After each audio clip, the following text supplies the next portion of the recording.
If you do not move your Bitcoin to how's it called, quantum resistant address, Michael Saylor wants to freeze your Bitcoin. What a headline. Today's podcast, today's live episode will not be at all about what quantum computing is and like diving deep into technical analysis, because I do think to actually understand what's going on, we do not need to understand what quantum computing is, but we should understand if it is a threat, when it is a threat, and more importantly, we actually need to understand what is the path forward, because we do need a solution, I think so.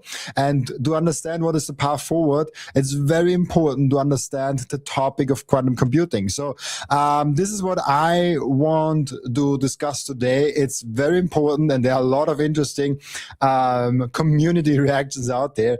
Really cool. Today, for the first time ever, I'm trying it out. I don't know if I stick to it. I just wanted to try it out, how it is going. I'm standing today, not sitting, so maybe I'm looking a little bit different than usually, but I was like, let's just stand today. I did not feel like sitting. It was too exciting for me. Now, I will let you know how you're doing. So Queen Finn Soft is again here. Amen. Yes, someone has to lose. It won't be me. Yes, very true. If you're staying on top of Bitcoin, if you're staying on top of the news cycle, you will not lose your Bitcoin. That's 100% true. What's up, Robin? What's up, Terry? How are you doing? Griesti, Kevin, how are you doing? We have Terry here. Oh, like, how are you guys doing? Yes, I'm doing very good. Greetings from sunny Preden, Florida. I never know how to actually pronounce the Preden one. I can definitely answer, as also Terry says, yes, we are in a cult. Better get used to it.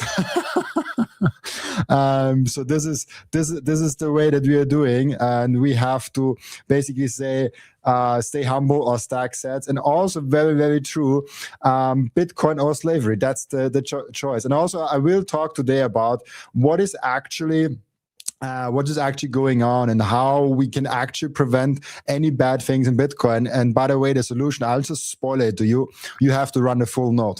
Like, you have to vote, you have to voice your opinion, and you have to really be someone into Bitcoin. Now, MSTR over Bitcoin, I do not agree, but I do have some MSTR. And actually, I'm preparing an strategy, an MSTR deep dive, which I personally think is super, super, super, how should I say that?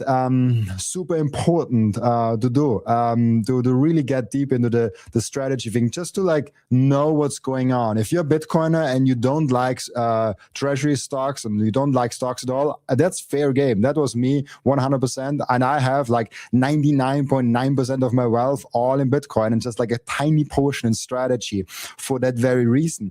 But I feel like as Bitcoiners, we have a little bit of the, how should I say it? The responsibility to also get going with other things. So that's really cool. Go Knots is yeah, I will not get into the debate today what's why Knots and why Core. I personally have Knots running, but I do not think that Core V30 will kill Bitcoin.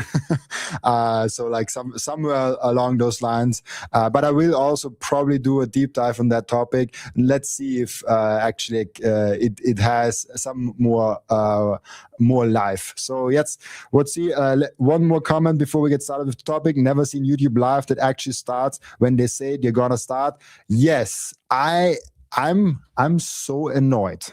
I'm so annoyed by YouTube live streamers that say, oh, we are going to start at that time. And then like 20 minutes later, they're coming on, 10 minutes later, 30 minutes later.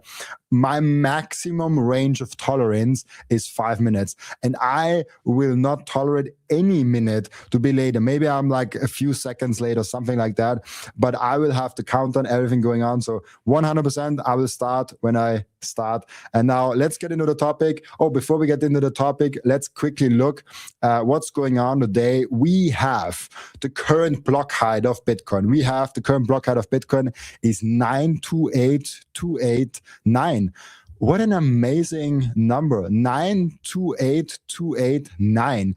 If you read it from backwards, it's 982,829. What a beautiful, beautiful number. It definitely has some name to what the number actually is. Now we have an Bitcoin exchange rate today of 87,000 US dollars, even though apparently, I haven't seen it myself, but apparently we do have cracked the 90K for a very short amount of time today.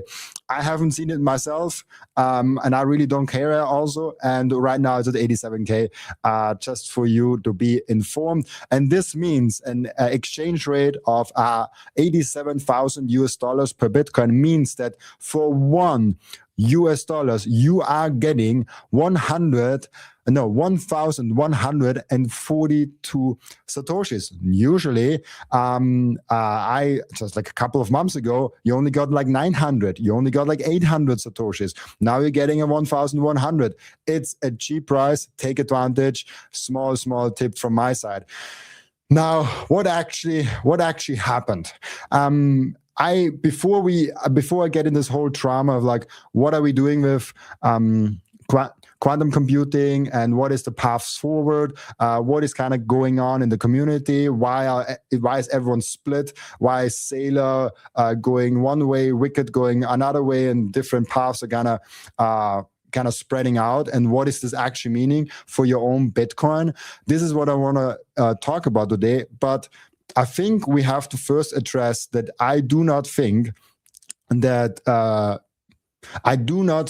actually quantum computing is any threat to Bitcoin, because it's programmable money. And this is actually a tweet today I saw. I always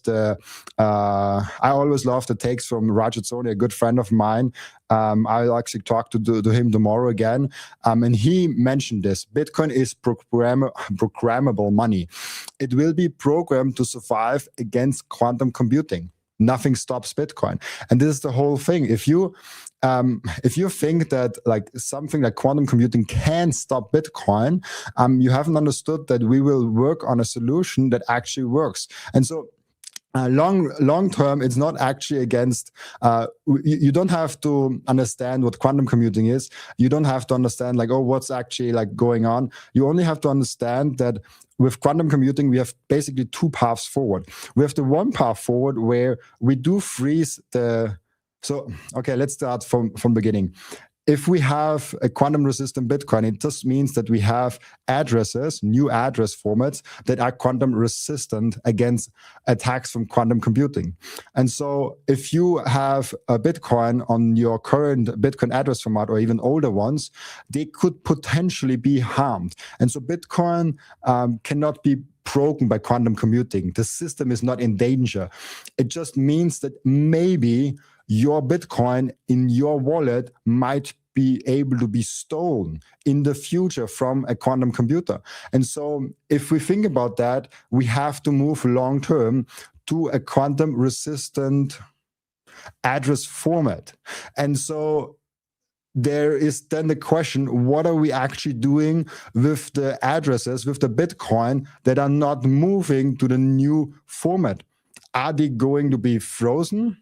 So we are nudging them in the direction of like, hey, you should actually be on the quantum computing, or are we just let them die or let them be stolen if they actually ever getting stolen? This is the whole discussion that is all right now happening. Now we have here some other takes that I think is really interesting to see what's going on. Samson Mao said, and I love this comparison, like you are selling Bitcoin for dollars to keep in your quantum safe bank account protected by a 4-digit PIN. This is something that I don't understand. Now, we have to talk about the threat of quantum computing. We have to talk about what's actually going on in the quantum computing world. But to say, hey, because of the quantum computing threat, I am selling my Bitcoin to keep my Bitcoin in a brokerage and an exchange, or I keep my Bitcoin in a I don't know, like a fiat bank account or in any other kind of safe. This makes your money at that point even more susceptible to be stolen, to be broken into, especially with quantum computing. So it's kind of like saying, like, yeah, I'm on that island, and I'm really afraid that the water will someday wash over me. So that's why I'm jumping into the water. And I'm like, why are you doing that? Like, it does not make any sense. And especially the timing is weird. If you are now selling Bitcoin because you're afraid of quantum computing, it's a little bit not premature, but it's like, why now? Like, what exactly right now are you afraid of? Because like the threat of quantum computing was the same threat as 1 year ago, as 2 years ago, as basically 5 years ago. It didn't really magically come closer. Maybe it came a little bit closer, but there was no event. There was nothing that said like, oh, now all of a sudden quantum computers are here, and now we have to kind of move forward. So this absolutely makes no sense for me why this is now a huge topic. Now, what is the whole controversy about? What is actually going on? Michael Saylor put that out. Oh, I should share it also. Michael Saylor put that out. He said, here to read, about 23 hours ago, the Bitcoin quantum leap. Quantum computing will not break Bitcoin. Very true. First of all, it will not break Bitcoin. It can only break the addresses. So you can only steal your Bitcoin, basically. It will harden it. Now, here's slowly the way I disagree with him slightly, because I do not think it will harden Bitcoin in any way, shape, or form. Bitcoin is already hard. Quantum computing doesn't make it harder. The network upgrades, yes, the network has to upgrade 100%. Active coins migrate, yes. And then he says the sentence, lost coins stay frozen. Now, you can argue like what he actually means by that, but it's very likely that he means by, if you're not moving your coins to an quantum resistant address, that your coins stay frozen. This is, in my opinion, the wrong way. And I will dive into why I think this is the wrong way, but let's go later on that. He says security goes up, supply comes down, Bitcoin grows stronger. It sounds logical. It sounds great, but I strongly disagree with that take, and I will explain later in the episode why. Now, here is some kind of reactions from the community that I saw today. The first one was from James Lobb. I think, and I haven't checked it out in depth. He says, I agree, lost coins should stay frozen. Then there's the question, okay.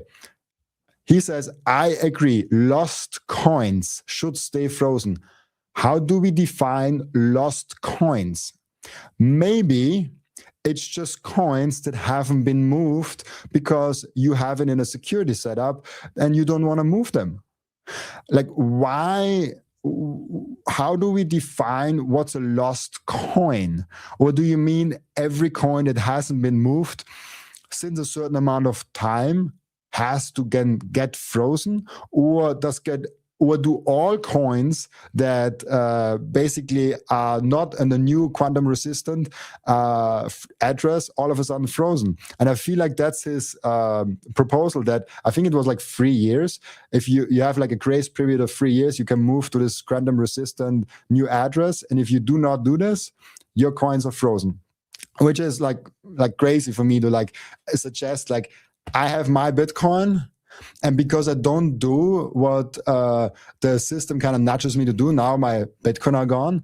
This doesn't seem like a neutral protocol anymore. Now we have other instances like Peter McCormick says, no, this is not it. Not a lot of arguments in there, but just like Peter McCormick obviously doesn't agree with that. Now, here are some more interesting ones. If any coins are frozen, then your coins can be frozen. It's a very bad precedent to set, and I agree with that. It's very bad to say, hey, we have to move to this new standard, and that's why everyone that doesn't move to that new standard, we're completely freezing your assets. We're completely freezing your Bitcoin. Again, it doesn't sound like it's a neutral protocol. It doesn't sound like it's my money if I have to do something to keep it. If the inaction of something will get me to lose my coins. I thought Bitcoin is about self-responsibility, of having my own choice what I want to do with my coins. If I want to risk the quantum computing stealing my Bitcoin, it's my choice. Now I will move to a quantum resistant address, but I do not like someone else telling me to do. So advocating to freeze Satoshi coins because we are scared of the fiat price will drop temporarily. Because, okay, let's see, what do you think is the negative aspect of if we do not freeze the coins? Then there are lost coins that could be stolen by a quantum computer. So like Satoshi's coins could be open. This is like 1 million new Bitcoins in the supply. There's lost Bitcoins that are like, I don't know, 2 million, 3 million, 4 million, I don't know how many. They could all potentially be again in the supply. So this could potentially create a lot of chaos in the short and medium term. This is kind of a logical argument. But are we afraid of fiat price movements in the short term? And that's why we are kind of no longer using our own principles of a neutral protocol, of optionality, of you are being your own kind of guy that says like, I want to do that. And so it really does not make sense for me, but maybe someone else can explain it to me why it potentially makes sense. So this is what he's saying: advocating for freeze Satoshi coins because we are scared of the fiat price will drop temporarily is literally exact opposite of everything Bitcoin was meant for. I really hope this isn't what you're advocating for. Now, what else are people saying? We have here them from Wicked. I mentioned him before. Wicked, a guy that I highly respect. I had him on the podcast. A very smart guy that talks about UTXO management. He knows his stuff way better than me. I am also a software developer. I learned this stuff, but man, he is smarter than me 100%. Damn, looks like Saylor supports freezing Satoshi's coins if quantum computers materialize in a real threat. What if Satoshi purposely left those public keys exposed as a bounty for quantum computers? We have no right to freeze his coin. And this is the key thing. Not that like it's a bounty bug program. I don't care for that. But what the intention of the guy that leaves the coins in not the new format of addresses because he chooses to do so, he should not be punished by doing that. Maybe he wants them. He wants to do that. Maybe he wants to have that bounty program for quantum computers. Whatever the reasoning is, we should not make a judgment call of like, hey, you either opted it or we are freezing your Bitcoin. Like I do not think that's the right kind of direction we are getting towards. Now, there's again from Decent Money and a lot of other people actually the kind of take of like the thought of Satoshi's coins moving to the quantum computer or any other means is a nothing burger. The price craters for a bit, maybe years. Yes, 100% this could happen. The market gradually absorbs the coins. Yes, assuming they're sold. Yeah, like it's the next thing. If someone steals Satoshi's coins, there's only market chaos coming, and real chaos coming if people all of a sudden dump their Bitcoin, give it to exchanges, and get like fiat back. So we have to assume for that chaotic thing that they actually is selling, which like I don't know if there's actually like if we can actually make that assumption, and the price gradually recovers. So here we go. The infinity divided by 21 million remains unchained. This is also another thing. The 21 million consensus rule would effectively actually be changed if we are now saying that coins that are not moved to the new address format are now frozen. We are effectively changing the biggest rule in Bitcoin, the 21 million consensus rule. Now, granted, it's changed in the right direction. We are making less of Bitcoin and then more of Bitcoin. So it's not something hugely bad. Like it's not that we are increasing the supply of Bitcoin, we are decreasing the supply of Bitcoin. But still, I'm not a huge fan of Bitcoin consensus rule being changed indirectly, not directly. Please don't get me wrong, like indirectly. And so, by the way, I started doing that. I wanna slowly write the thoughts that I have in my live streams and my podcasts, also down here on Substack. Just like I think some people prefer to read it, and I actually like can sort my thoughts better if I just like write things down and like make it happen like that. And so I wrote, as I already mentioned, just like dive deep into the topic, what I think about it and what's the real problem here is. I thought, first of all, to understand the problem, you do not need to understand what quantum computing really is, but you should understand what the implication of that question is. Should your money be allowed to expire if you don't touch it? That's basically the question that we are trying to answer here. Saying yes, if it should be allowed to be expired, then you're basically saying, okay, it's okay to freeze those coins. If you're saying we shouldn't touch it, you're saying like they should just be allowed to do whatever they want.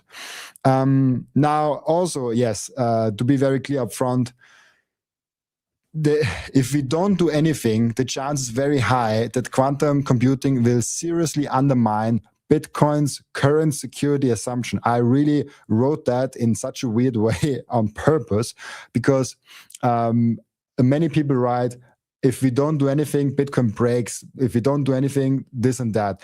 It doesn't mean that Bitcoin is breaking. It just means that the security assumptions are, it sounds really weird, but the security assumptions are different because because the real risk is only if someone has the public key of yours.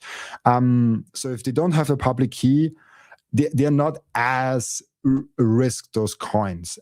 So there's a lot of nuance to this topic, but basically it doesn't mean just because of quantum computing all of a sudden comes up, the whole network is at risk. It's just like a nothing burger in this sense, and it's also some way to that world.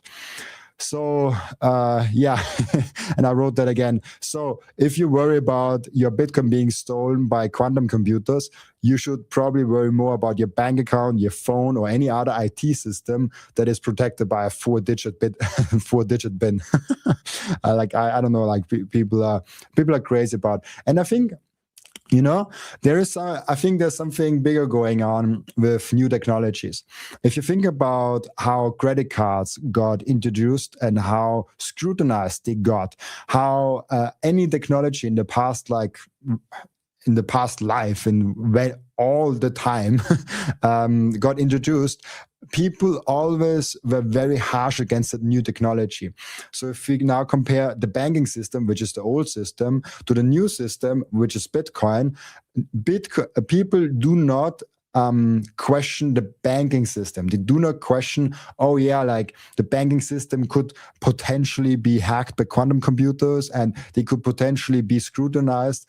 They do not question those questions with the old incumbent system, but they way harsher go on to the new system and say, why is that not correct? Why is that not correct? Why is that? Like, they are really, really hammering hard against the new system. That's always has been. That's like very human nature. That's something that's very normal in human behavior. It's just saying like, hey, we want to protect the current system, which is when you are in the world of making decisions for the future, might not be as good to protect the current incumbent system. But that's something, yeah.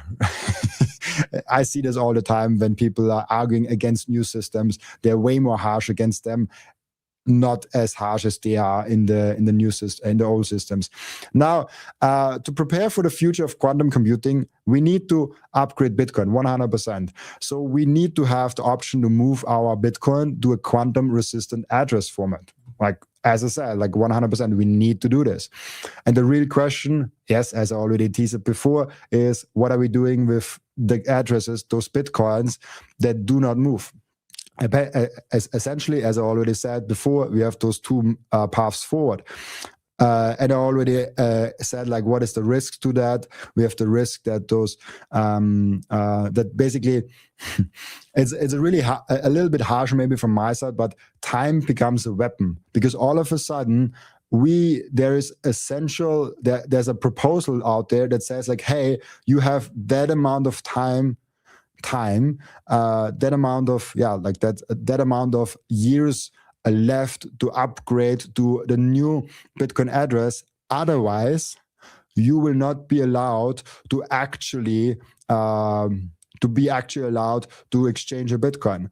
I'm like, who says like what I should do with my Bitcoin? Since when is this an acceptable opinion? Now, just to be super clear, I super respect Michael Saylor, and except a few small things, I mostly agree with mostly what he says. But man, this is something I very strongly disagree with. So once you accept that, there's no clean stopping point. Yes, and this is also something I wanted to say. What if you're now saying it's okay to freeze Bitcoins? What if you're now saying it's okay to actually say, hey, if you do not upgrade that, we are completely freezing those Bitcoin. Today, it is moving your coins to a quantum safe address. And as I wrote here, tomorrow it is like you have to upgrade your wallet software because otherwise we will do this and we freeze your Bitcoin. And like, it's like if we're opening the door to like say there can be coins frozen, where does it stop? It's a little bit similar actually. It's not the same thing, I give you that, but it's a little bit similar to the block size wars. If we had the block size wars in the past where people said like, hey, why don't we double the block size? Doubling the block size probably doesn't do anything for the security of Bitcoin. But once we're opening to the debate that we are doubling the block size, all of a sudden maybe it becomes a scheme that every few years we're doubling the block size, and then in 10 years all of a sudden you cannot run your own full node and security is scrutinized. So I would not open that door that we say it's okay to freeze Bitcoin. I just think it's a very bad thing to do, but I think I made that point already very clear. Now, one more thing I really wanted to address here. We have one extremely important responsibility in Bitcoin. We have to vote. And what I mean by voting is basically running your own full node. I'm very strong on that. And I was very strong on that with the Nods versus Core debate. I will be very strong in any debate in Bitcoin. No matter what you do, no matter if you agree with me, no matter if you disagree with me, I think you should run your own full node, because it's the only way that you are voicing your opinion, that you are voicing your vote outside in the system. Now, there's other benefits to running your own full node outside of like protecting the network and voicing your vote, like privacy and all of that. But just if you are into Bitcoin, if you are a true believer of Bitcoin and you know and you have an opinion on like what Bitcoin stands for, you should run your own node and say why you're doing the things that you're doing. So like, even if you disagree with me, I still encourage you to run your own node and vote against me. like that's a major thing that you should do. And so I say like, this is the most important action you can take. I even say, because like you guys know, like I have the Microseed, and like we have the firm stand. Like Daniel says that in almost all of his podcasts, and I say it in all of his podcasts. Before you buy the Microseed, buy yourself a full node. Before you buy my own product, buy a full node and operate one, like 100%. Now, let's see what's going up in the chat. Let's see what people are saying.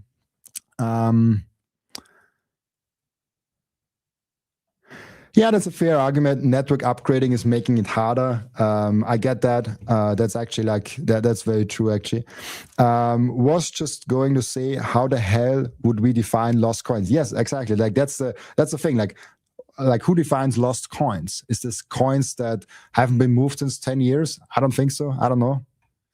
How the heck am we going to define that? That's the whole problem. Once we're starting defining that, like where are we stopping? How in practice we can move it to quantum resistant addresses. Now, I will not pretend that all the details are already figured out. There is nothing like we do not have yet the quantum resistant addresses. But as I imagine it, you just take a Bitcoin, make a new, you upgrade your wallet, and you make a new wallet and just move your Bitcoin, do this. So the technicalities we will cover when we already know what's actually gonna be happening. But it will be something similar. It's basically probably just a transaction that you will have to make. But as I said, I will not pretend that I'm a genius and an expert in all things technical, even though I actually worked as a software developer multiple years. Yo, live and direct. Yes, I'm live. I'm directly here, and this is really, really cool. Yes, this is actually very important. Smash the like button for Robin. Thank you so much, Queen. Let's fucking go. The Bitcoin way is here. By the way, if you have not yet gotten yourself a great self-custody setup, or you do think that your self-custody setup can be improved, which 100% it probably could, contact the guys from the Bitcoin way. I will just show you this, guys. Like I didn't plan for that short advertisement, but I will do it anyways, because it's very important. And they also help you with setting up your node, with like explaining you everything on that way. This right here is the address. Go to thebitcoinway.com/Robin, and you find this website, and they help you with self-sovereignty, with the plan B, with your security, and everything that you need, from IT security, from your passport, getting a new passport, the plan B, very important, and all of that. And you can just like book an appointment there, 30-minute free call. Just say hi, let them know you're coming from me, and just like say hi to them. And hey, like it's a 30-minute call. They will tell you a few things, and if you don't like them, you can still say like no to them. The first 30 minutes is completely free. Yeah, that was an unplanned advertisement. Now let's go back to the whole topic. The whole topic of, yeah, exactly. This was the whole topic of running your own node. This is super important. And if you haven't done that, please, please, please, please do that. If we have enough people that run their own node, we basically can say what. Oh wait, let's do this here.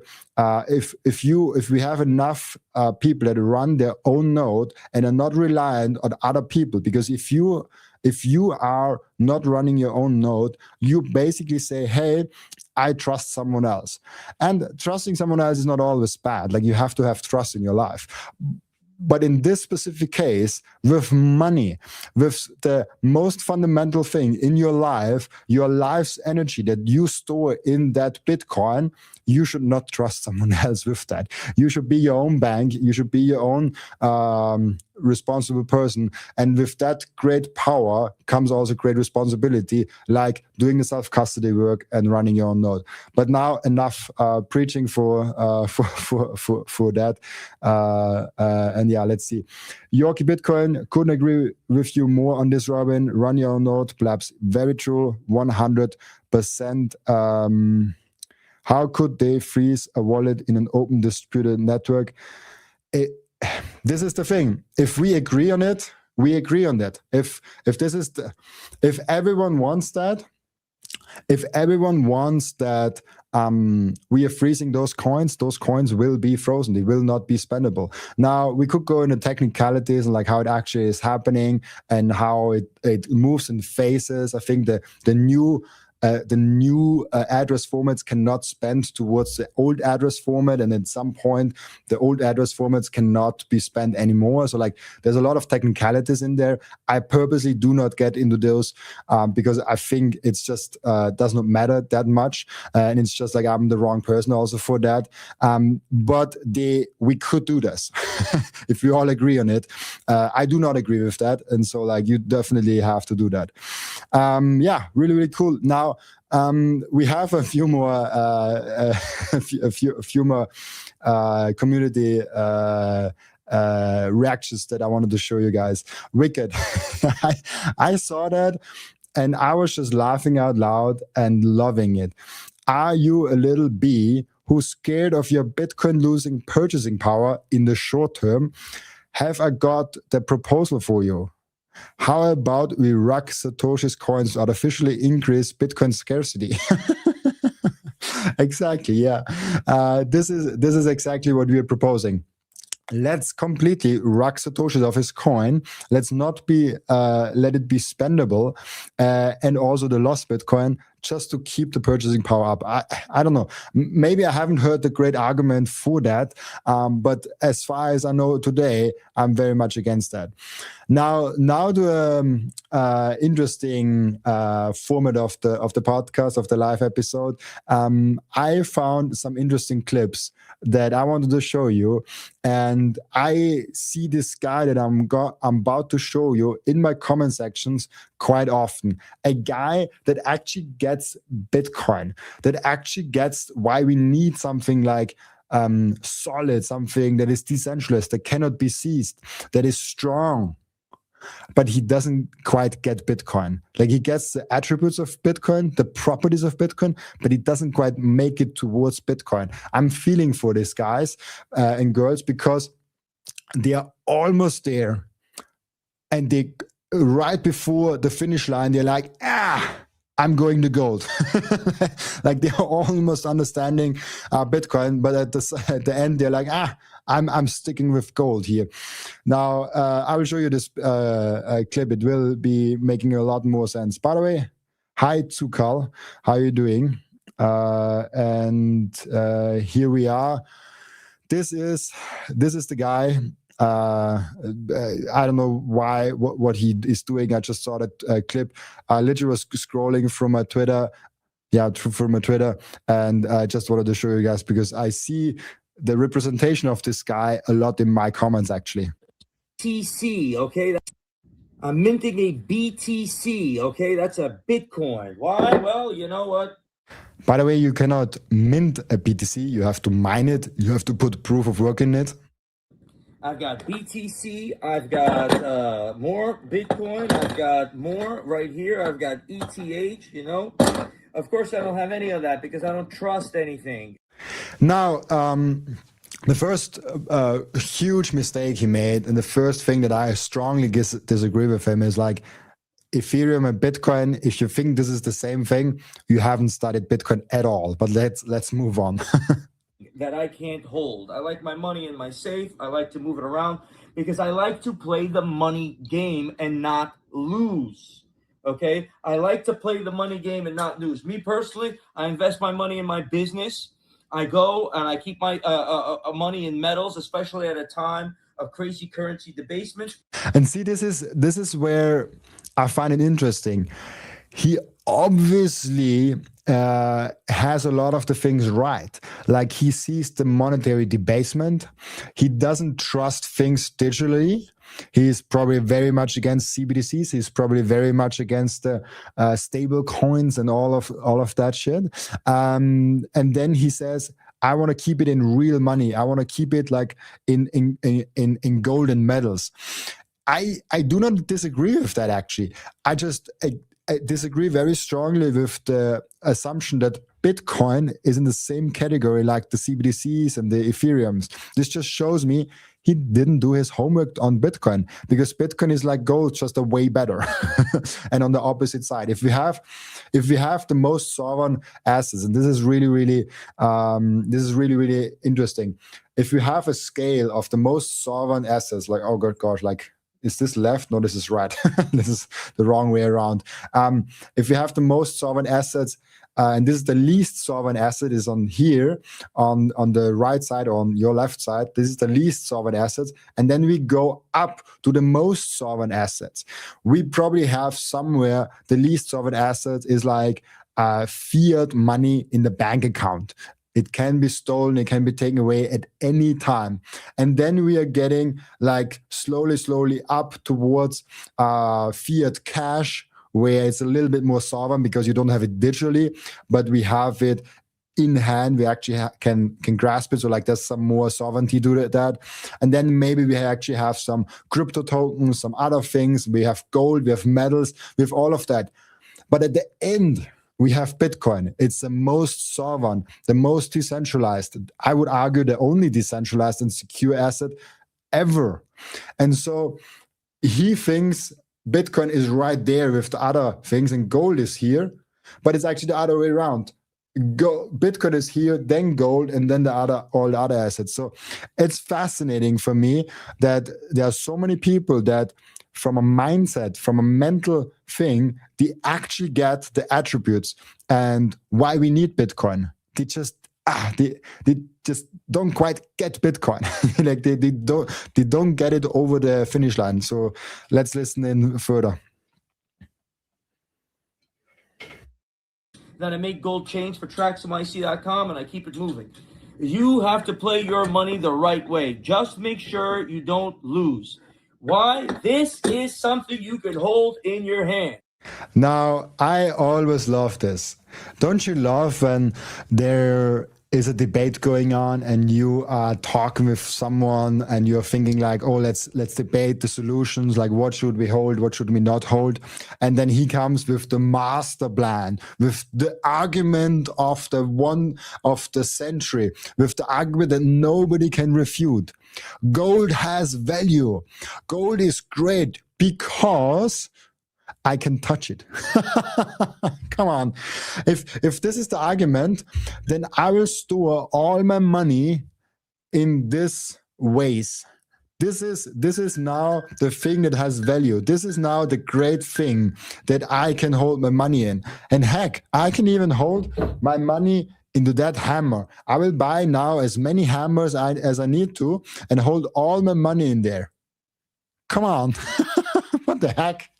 That does not make any sense. Because I can touch it, now it has value. Come on. Like, that's a lazy freaking argument. Okay? You do a video of you holding your Bitcoin, and I'll do a video of me holding my gold and silver. I can actually do that. Wait.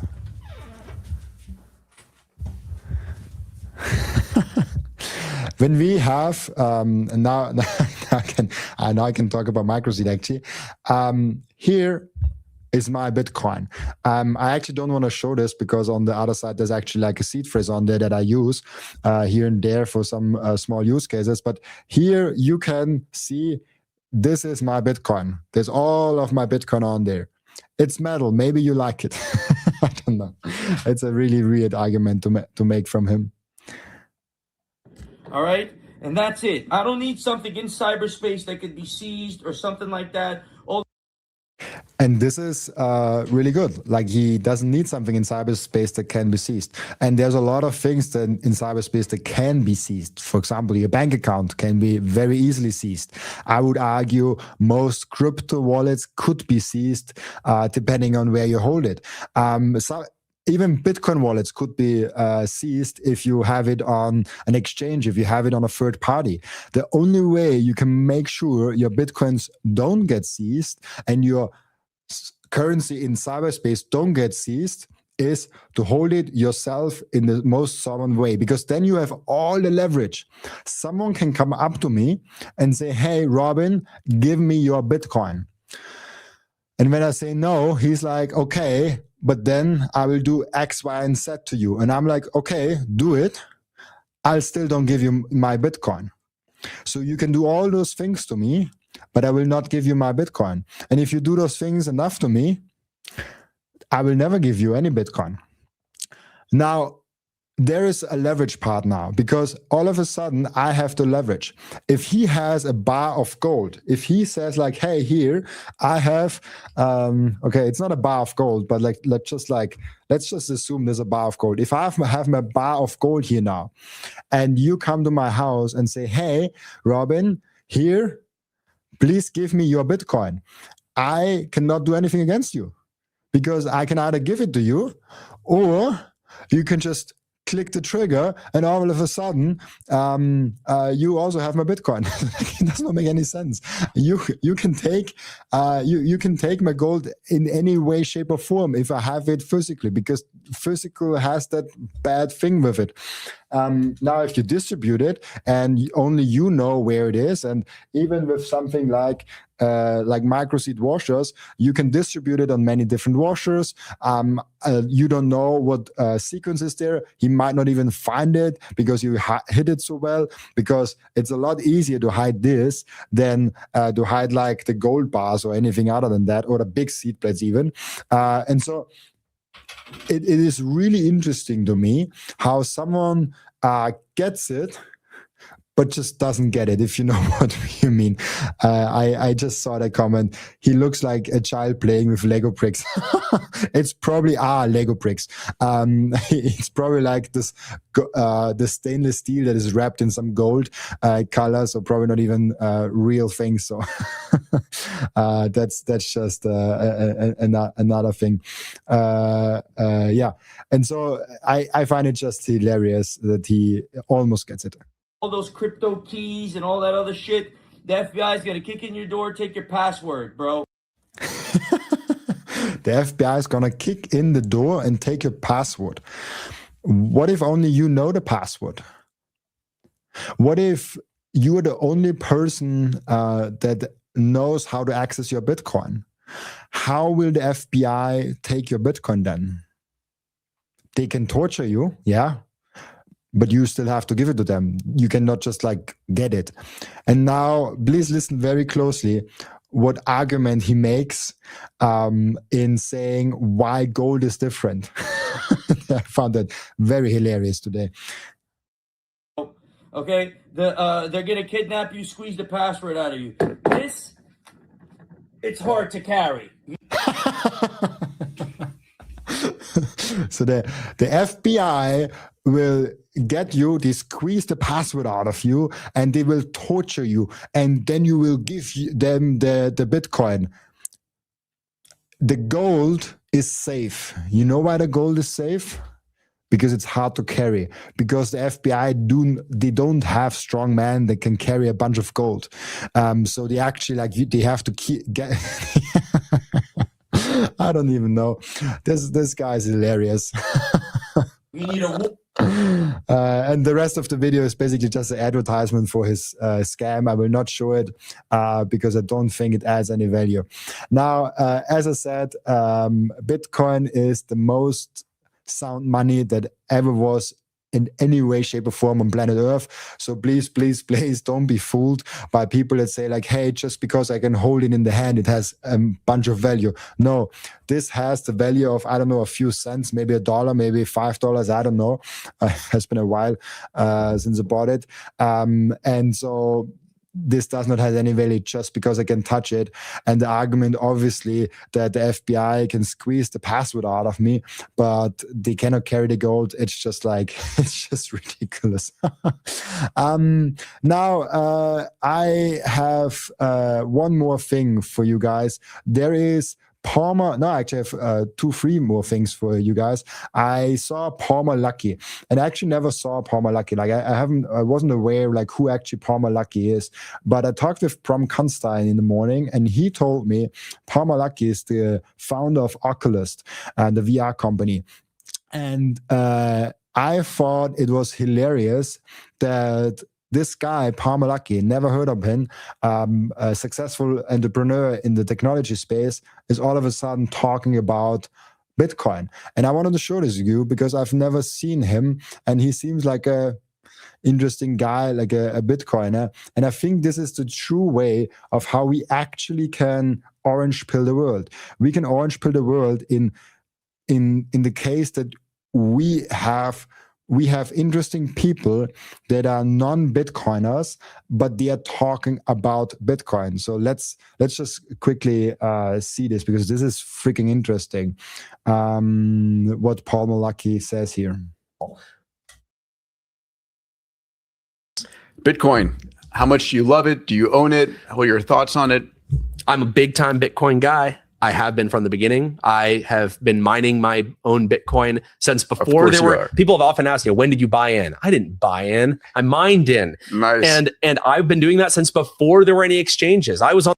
Yeah, in the beginning, this is actually like a big thing. I wasn't around in Bitcoin back then. I started Bitcoin in 2020, so no OG here, I guess. But like in the early days, it was very hard to actually buy Bitcoin. So the easiest way to get Bitcoin was to mine it, because it was very, very hard to actually like buy it. I see that comment here now. So what if you had a multi-sig password? FBI can only get one password out of you.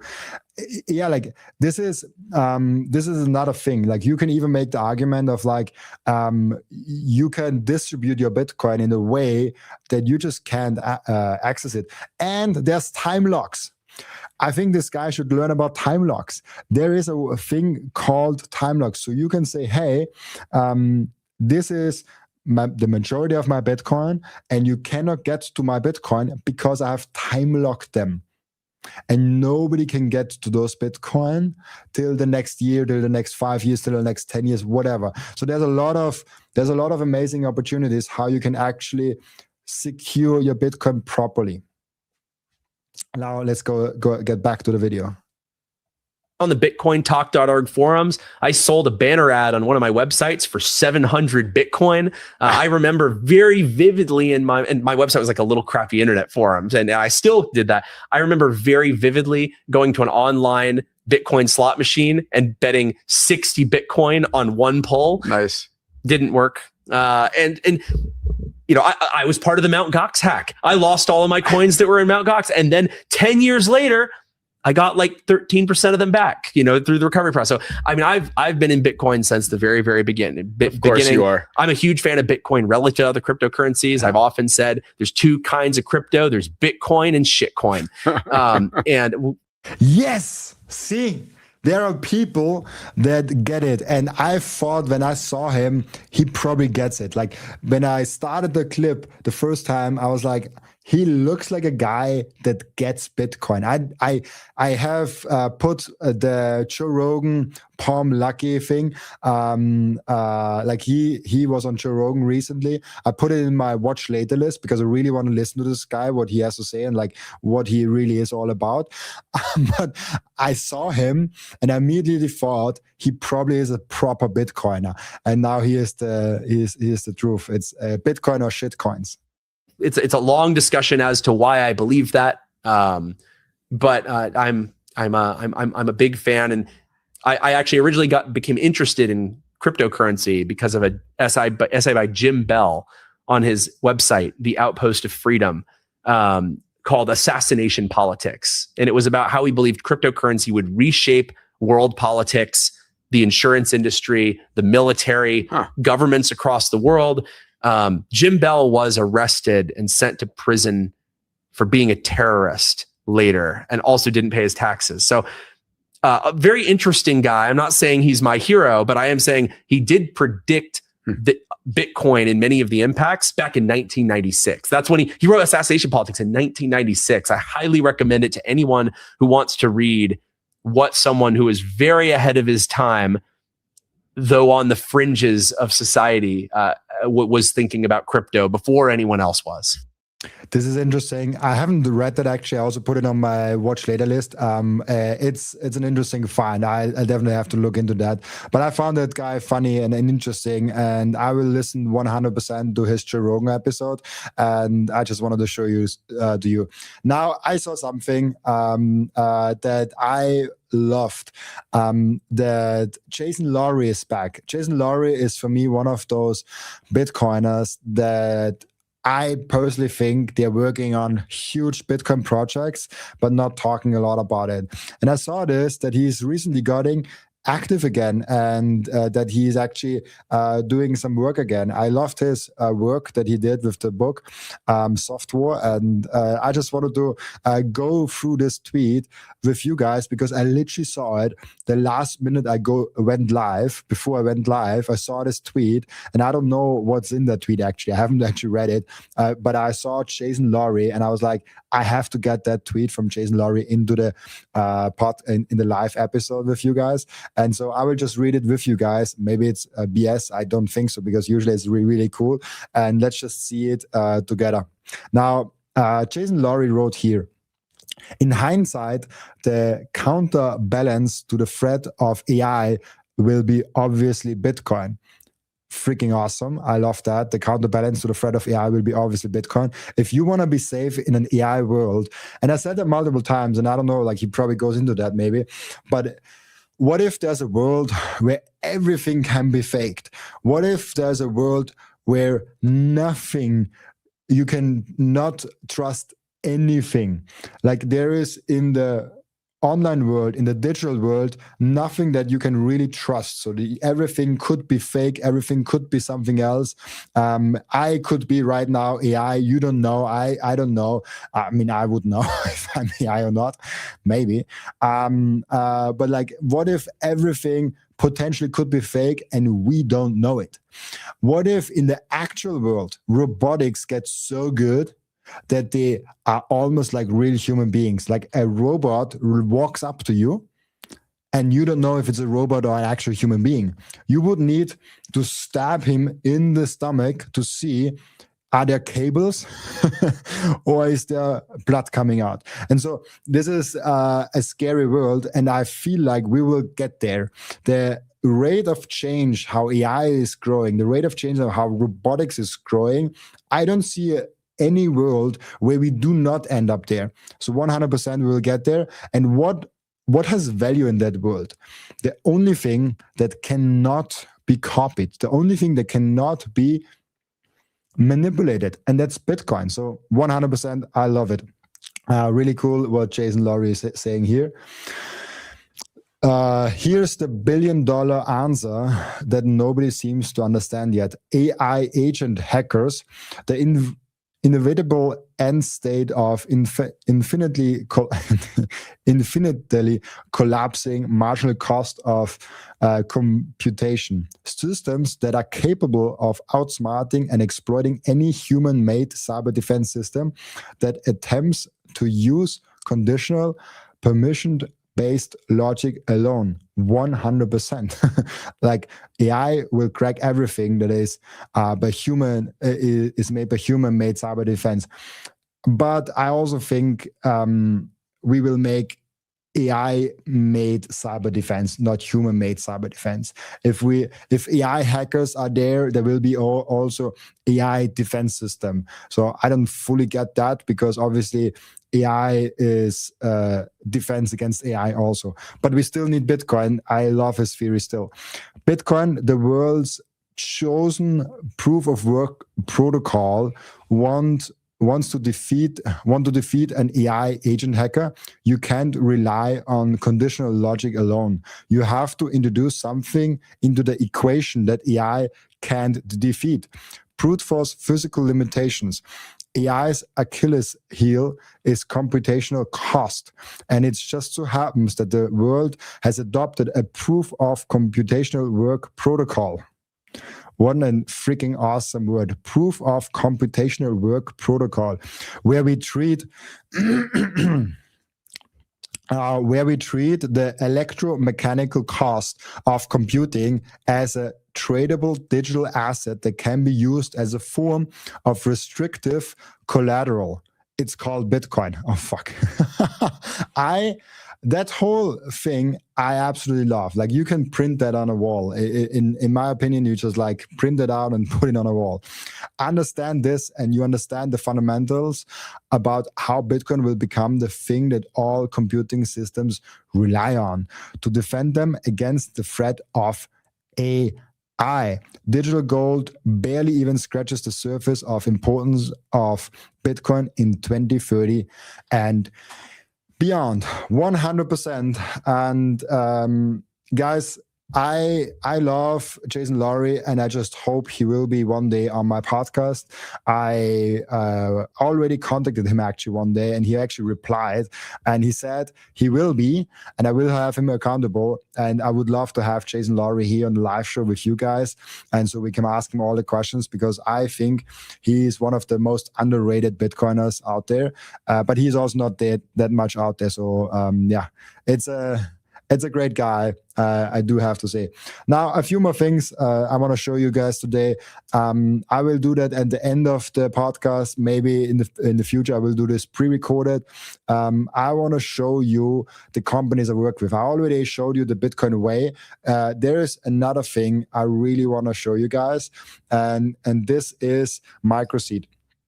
For me, this is by far the best way of how you can store your seed phrase. If you have not stored your seed phrase, please keep your seed phrase somewhere safe, and keep your seed phrase somewhere where you can actually put it on titanium. Don't keep it on like paper. Like if you have it somewhere on paper, water comes down through the racks, and all of a sudden, like, it's gone. Paper gets thrown out by your girlfriend. I heard that many times. And so keep it on titanium. And this, for me, Microseed.io is just like the best way to do that. And if you want to mine, go to simplemining.io. I was very long against actually mining, but when I saw the guys from Simple Mining, I thought this is freaking awesome. You can connect your own node, you can connect your own wallet, and you can do it with Ocean and any other mining pool provider. I chose Ocean. And the only thing they are doing is basically keeping your miner running. So you basically hire an electrician, in my opinion. That's how I see it. So go to Simple Mining, tell them you're coming from Robin. This is, yeah, it's freaking awesome. Maybe I actually show you guys the dashboard. I still have to think of like what are the security impacts for me if I show you how I mine Bitcoin and how many and stuff like that. But I have currently a few machines running there, and I absolutely love you. I love it. And so check that out, Microseed.io, check out Simple Mining, and check out the Bitcoin way. They're doing God's work, and I really love them as a partner. So yeah, thank you so much, guys, for being here with me today. It has been a pleasure. I think we have talked about the quantum computing threat. It is not a threat. It will come in the future. We have to prepare for it. And I do not think freezing our coins is a good idea, even though Michael Saylor might like it, but he's not always right, even though mostly he is. And so I loved it today with you. Thank you so much for everyone that is showing up, being here live with us. And so thank you so much for that. And as always, I'll be back tomorrow with another live episode. Bye-bye.